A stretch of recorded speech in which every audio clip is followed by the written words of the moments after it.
Hi, I'm John Groh, Millcreek Township Supervisor. For those of you who may not know, I'm an avid motorcyclist, and I enjoy riding whenever I can. One very important part to my enjoyment is I do not take the safety for granted. Safety is a personal responsibility.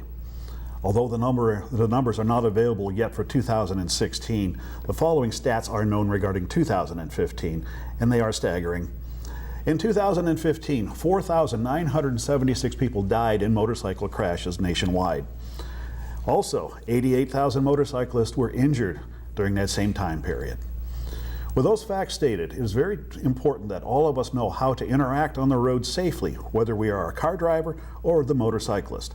To discuss this and much more, whether you already ride or considering riding, are my guests today, Ray Vaughn, who is an instructor with the Pennsylvania Motorcycle Safety Program, and Dan Ivorone, who is a retired safety officer with the Erie Harley Owners Group. Gentlemen, welcome to the show today. Good morning, John. We have quite a bit to discuss here. Of course, we have 30 minutes. We'll try to get it compacted in there and get the highlights of what we need to talk about.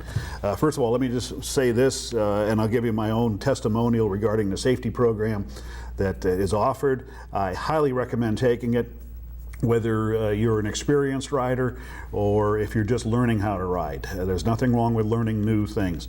I used to ride a long time ago when I was a teenager, and then one of the things I've noticed as I've gotten older is I don't know everything, so I like to go learn things, maybe pick up some pointers here and there, and that's what this program is great for.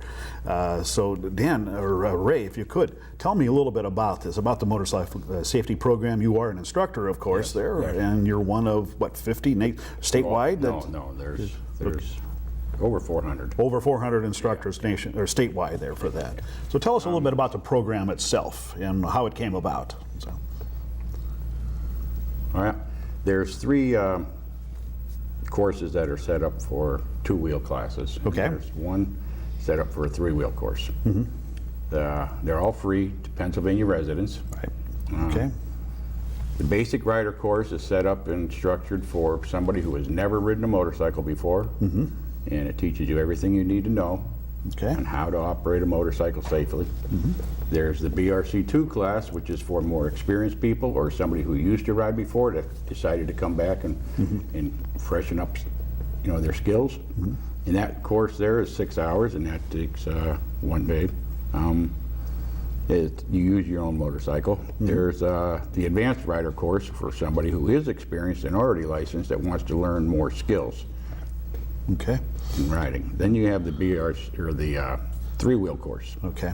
And that is taken on your own personal three-wheel motorcycle. And when you say three-wheeler, you're talking about a trike. A trike, something yes, a street-legal trike. Yes. And also a motorcycle that has a sidecar on it too. That would be considered a three-wheeler. That's a three-wheeler. Yeah. Just for clarification, that's why I asked that question there. So, and of course these classes, there is some classroom instruction. Yeah, about half the class.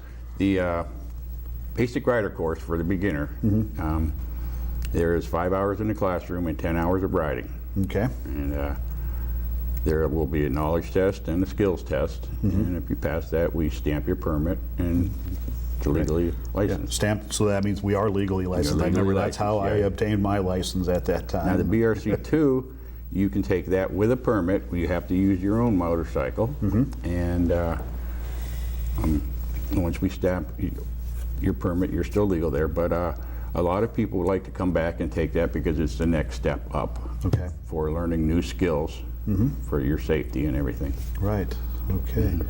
It's very beneficial. I can't say enough about it there, and I would highly recommend it to anybody that is considering buying a motorcycle or learning how to ride. Take the safety class. Do it for yourself. Do it for your loved ones. There's so much that you can learn out of this right here, and you got great people like Ray who are instructors for it, who devote a lot of time into doing this. So. A lot of weekends. A lot of weekends.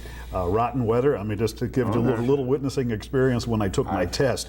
40-degree rain. Mm-hmm. And of course, the class, the weather does not stop you from taking the class. Thunder and lightning in the area, right. we will call the class a little bit to see if it passes over. But right. I've taught in the snow, in the rain, in the cold. I took mine in March. Every weekend, all summer long. Right. Everybody's in the out heat, enjoying their picnics and stuff. I'm standing in that hot parking lot teaching classes. And we appreciate that there, seriously. So anyway, so we have Dan Ivor on here too with the Harley Owners Group, who was a former safety officer with there. Of course, you retired from that position after what, 9-10 years serving on the board with that. Tell us about that. Tell us about safety. I had the opportunity for 9 years to be the Harley Owners Group safety officer. We're made up of about 350 members every year. Oh, yes. And what I would do is I would give a safety talk once a month for approximately that nine-year term. And I encompassed many different subjects. One of the fellows that I had written with many years, he says, how do you come up with so many different subjects and a new subject material every month? And he says, sometimes it's difficult, but a lot of times it's made easy because I will view something that happens. It's always an ongoing learning process. And you know, during those talks, I talked about a lot of things, but there's a lot of key issues. One of them that I want to talk about here is, you know, you need to read your traffic and read your environment. Today's bikes are so much different than the old ones. I started out riding a 1972 BSA 650 Lightning. Oh, wow. Now, that would be a classic motorcycle nowadays, wouldn't that? That's correct. Okay. I rode half the United States on that. Okay. I didn't have anti-lock brakes, didn't have a fairing. Oh, wow. You know, no windshield. Oh, man. Back in the days. And you counted the fun you had by the bugs in your teeth. Right. Yeah, so you learn to keep your mouth closed while you're riding. So. But today's driving so much different. One of the things, you know, I wanted to say it's most important. Nowadays, you have to read your traffic and read your environment. Sure. One of the things I just find so disconcerting today is riding down the road and seeing the car weave in front of you. You know right away what they're doing. They're texting. Yep. And they're not looking for you. Right. Okay? Could care less. Yep. So there's a few things you can do when you read that environment. First thing, one of the things I do is ride with your high beam on during the daytime. The motorcycle safety course had taught me that. And to be honest with you, when you see a group of motorcycles coming, you know immediately who has their high beam on. Right. The thing you have to remember is turn it off when it gets dark or dusk. Yeah. You know, that makes sense because you can blind some people. That's a key issue. The other thing too is that there's the laws of physics. You're smaller than the truck, you're smaller than the car that's weaving because somebody's not looking for you. And you have to be aware of how to avoid that situation. 70% of motorcyclists underutilize their braking power. Today's motorcycle is not like my BSA of old, have anti-lock brakes, and my new one has reflex link brakes. They're extremely, extremely well designed.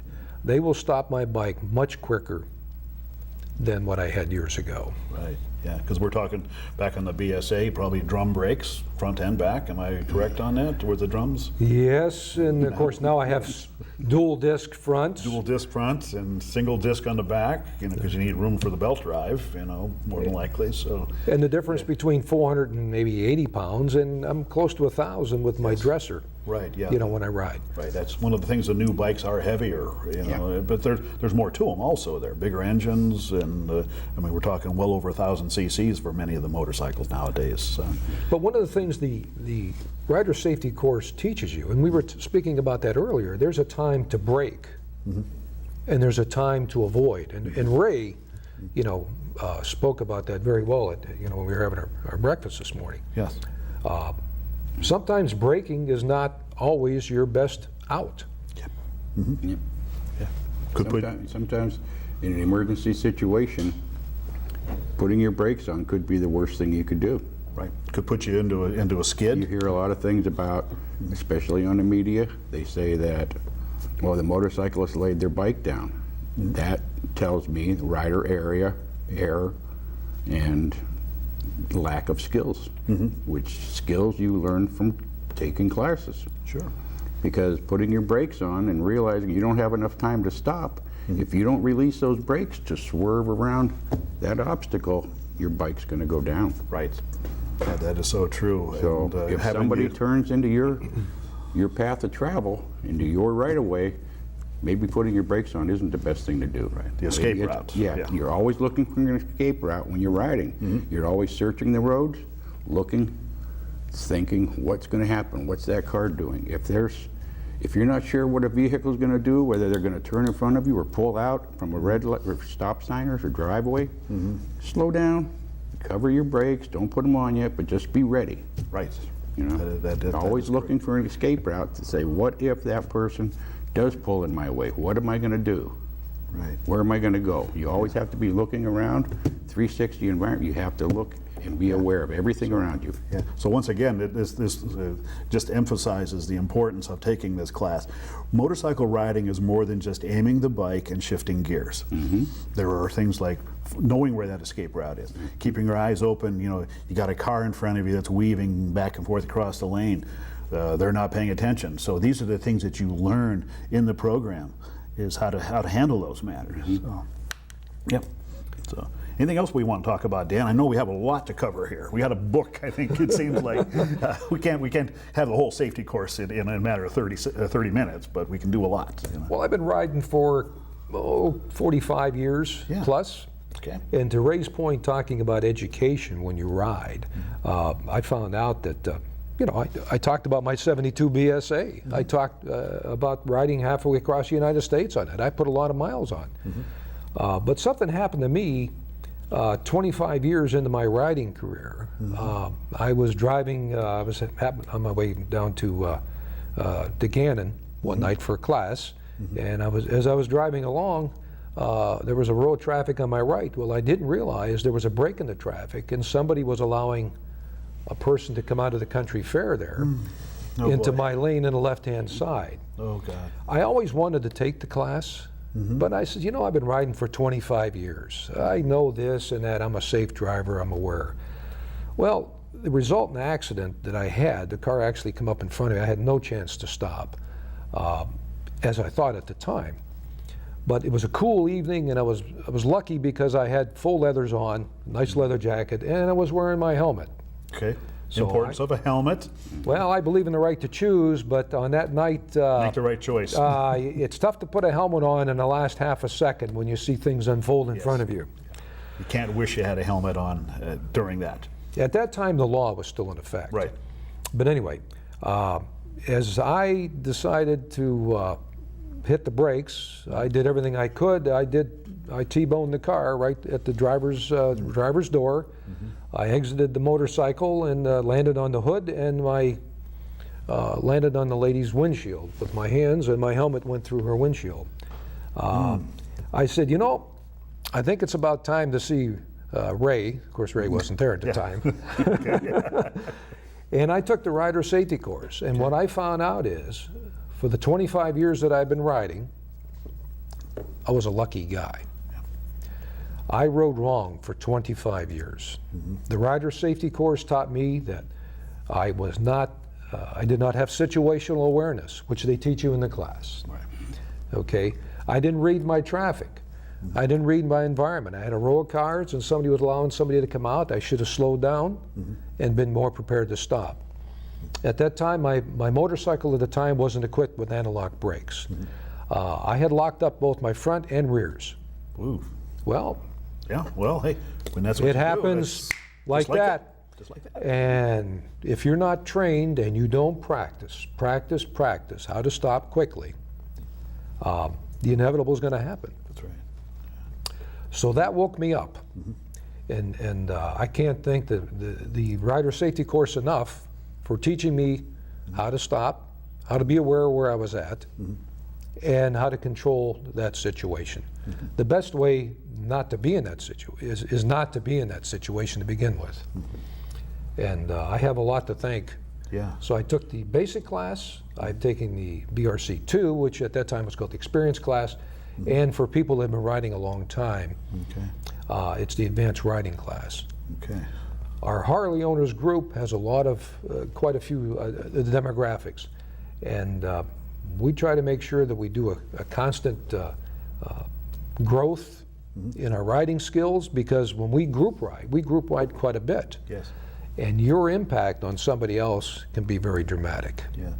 You know, it's something I could share, that learning in the class, learning how to ride in a group, how important that is, and what you need to do to avoid an accident even among the riders themselves, how important that is. I've noticed this, and I'm not trying to, by no means, blast any of the group rides that, from Roaring Ashore or anything like that, but you can always tell who the inexperienced riders are, or maybe the ones that have not taken the course because they don't know how to ride in a group. I'm not saying everybody, I'm just saying, but you can see those occasional people, it's like, and you can tell they were not in the There's a course. certain following distance you should keep between and the they're rider either ahead up, of you. yeah. Some states you have to ride staggered, you can't ride side by side. Pennsylvania you can ride staggered or side by side. Yeah. But you want to ride in a staggered formation so that you can maneuver your motorcycle in case of emergency. Right, yeah, we don't want everybody falling down like dominoes. Is really kind of what the general rule is there. So, but so that group riding, it's very important to learn how to do that if you're going to ride in a group. So, well, there's two ways that we can offer to the riders out there, our audience. In the Harley Owners Group, Harley Davidson has made a video on how to group ride. Yes. And it's about 15 minutes long, and we show that every year. And surprising, in all the years that we've been doing it, I've been with the Hog Group for 16 years. Okay. And every time we watch that movie, we become more aware of something we didn't do. The other thing, too, is on the Pennsylvania Motorcycle Safety Program website, they offer that video. And I can't say enough to make sure that you have a chance to watch it. It talks about all the things that you learn in the basic class, like your T-clocks. Ray can probably talk about T-clocks a little bit later, but staying 2 seconds behind the bike in front of you during good weather, how to adapt to situations when there's hazards in the road. If you have a group of 10 or 12 people, how do you communicate to the people in the back that there's a dead deer in the middle of the road, there is a not to say anything about PennDOT, but there's times when or Millcreek Township. especially Millcreek Township. I should have said that. Because if somebody in the front falls into the hole, then the person behind him will, if they're not aware of what's going on. How to point that out, that there's a hazard in a road, something that can cause hazard. What happens in a group ride is that your actions affect other people. And if you make a mistake, you can have a detrimental effect to the person behind you. One of the key things that I think is just people forget about, or they don't know, or your tire pressure in your rear tires or your front tires needs to be checked periodically. Now, what is periodically? I check mine once a week because the change in temperature makes a big difference on how your bike will handle, how will it stop. If you're riding with a passenger and you're taking a trip, you put an extreme load on the back end of your bike and the front of your bike. And we actually, I know of one particular situation where somebody had a blowout while he was traveling down the highway because his tire pressure was That's a scary thought, 65 miles an hour. Well, that's that thing, we talked about. Now, what do you do after your heart gets going again? Because it's going to skip a beat when that happens. Probably 2. Maybe 3. That's when you want to reach behind and grab that helmet real quick before you hit the ground. That's right, yeah. But, like I said, you have a right to choose. Sure. But, boy, when it happens, you got to reach for. That's right. You got to reach for it. But those are the kind of things we talk about. But every new HOG member, I gave them a copy of the Motorcycle Safety Foundation Harley Davidson group riding video, and we follow that to a T. Your staggered formation, which you stay to your left center of your lane in this particular situation based on your situational awareness. And that has made a tremendous change in our group riding. That's right, yeah. Of course, that video is available on the Motorcycle Safety Program website too. That video, is that the same?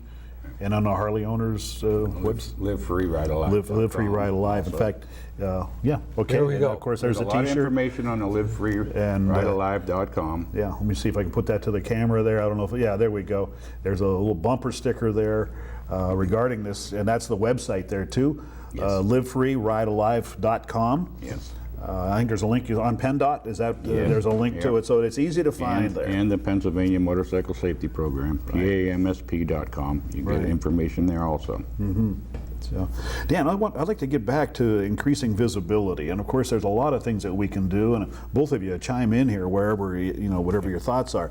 Riding with a high beam. That, of course, that is a smart thing to do during the daytime. Riding lights. Now, of course, I have 2 motorcycles. One has riding lights on, or driving lights. And those are on with my low beam. So when I turn The more lights you have, the better. Right. But there's also, you can only have so many forward-facing lights to be legal in Pennsylvania. Right. Yes, that's correct. And lights, also the clothing that we wear too. Of course, Dan is Bright wearing colors, this day glow yellow, I think, or green, whatever it is.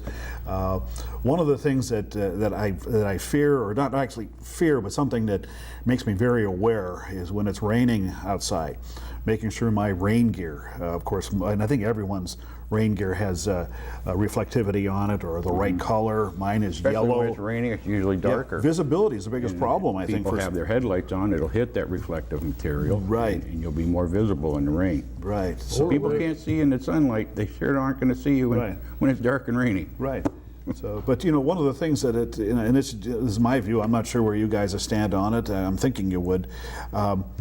People, when there is an accident, the person driving the car that may have hit the motorcycle, first thing they say, I didn't see him. Well, that's where we have to do the seeing that maybe the car didn't see us. We have to see not only for ourselves, but those who are driving the car. I'm not saying everybody, please. As a motorcyclist, you do have to be aware of everything. You have to anticipate. Right. And say, you have to play that game, what if this happens? What if that happens? Yeah. You can't just sit there and enjoy the scenery. Right, yeah. That's what the passenger You have does. to always, passenger's a lucky one. My wife has a great time in the back there. She's, the scenery is so nice. I said, oh, really? I'm glad you're, because I'm looking out here, I'm just checking the roads. Looking for danger, always constantly searching. Looking for animals, looking for oncoming traffic, those entering my line of travel too. So, especially when you're out in the backcountry roads and there's no traffic. Well, as a rider, you can look all over. You can look around, but still, you got glance back at the road. It's fine, Yeah, that's right. But when you're in traffic, you need to be looking at everything that could possibly happen, right, and what you're going to do if it happens. Right, and it's just, this is off the topic of motorcycles, but myself, I'm on our volunteer fire department at the Township, the 929 daytime team, and I've ridden in emergency vehicles. And one of the things that is really something is when we have the lights and sirens going, how many times people do not see that? We're talking fire trucks. They do not see that. So you can see how these things happen. So here you're talking a behemoth machine. People, I didn't see it. Okay, so with a motorcycle, they're not looking. So that's why, once again, it's so important for us to look, do the seeing that the other people are not doing for us. Because what happens, we lose. Oh, yeah. As riders, the laws of physics apply. Yeah, and they're bigger than you. Right, and the statistics I talked about at the beginning, and I don't want to become a statistic. None of us want to, and that's what this discussion today is about: making sure that we eliminate that number of statistics. But we've constantly talked about things that are happening in front of us. Like I said, read your traffic, read your environment. Right. But we've only spoken about things in front of us. What about your rearview mirrors? Right. Yes. I think if you have a CDL, if I'm correct here, the CDL is required to look in his mirrors every 4 seconds. I think so. Yeah. Yeah. I think that's the case. Yeah. One of the websites or one of the Motorcycle Safety Foundation said you should be checking your rearview mirrors about every 7 seconds. Right. I had a situation where I was riding to work. This is going back a few years, John. I'm at BSA. Okay. I still remember this. I was going to work at 12th and Parade. I stopped for a light and I heard the squealing, and I looked in my mirrors and I decided my best course of action was not to hit the brakes, but was to go forward. And sure enough, the 30 foot I went forward. I looked at my mirrors and there was a car occupying the spot I was sitting in. Yes. But your mirrors are absolutely imperative. Right. That's one of the things we teach in the classroom for the beginner riders, is when you do pull up behind a car in front of you at a traffic light or something, leave yourself room to go around it if the car behind you isn't slowing down. That escape route you talked about. You need that escape route. That, yes. I see motorcycles sometimes, they pull up 2-3 feet from that bumper of that car. Where are they going to go if that car behind them is looking at their phone? You're so true. Stay back as far as you need to. Yeah. to move out of the way. Yeah. Well, we're running up against the clock here now as far as our time. I know we could talk for a long time about this here. Any closing comments in the last minute that we have here? Training. Training's essential. It's important. You know, it can save your life. A lot of people, they've been riding for a long time. They say, I don't need any training. I know how to ride a motorcycle. Yeah. They don't know what they don't know. Yeah. Okay? Yes, that's right. You only gain skills through training. You have to practice those skills. It doesn't matter how long you've been riding, there's always something out there that's going to teach you something new. Right. If you take a course. Okay. Dan, do you have any closing comments you'd like to add to that there? Ray said a lot. One of the things I find the most uncomfortable is when I speak to somebody and they say that, hey, I've been riding for years. I ride safe, I look here. Ray said it all. Read your traffic, read your environment, take a class. And the best riders are somebody that just starting out and takes the class from scratch. Okay. And women riders are becoming more and more popular these days. I think with that said there, I think we're going to close up our program. I wish we had more time. Maybe another time we'll finish up on this here. But take the program, be safe out there, enjoy the ride. Don't be scared by what you've heard today. It's very enjoyable riding a motorcycle. Trust me when I say that. Thank you.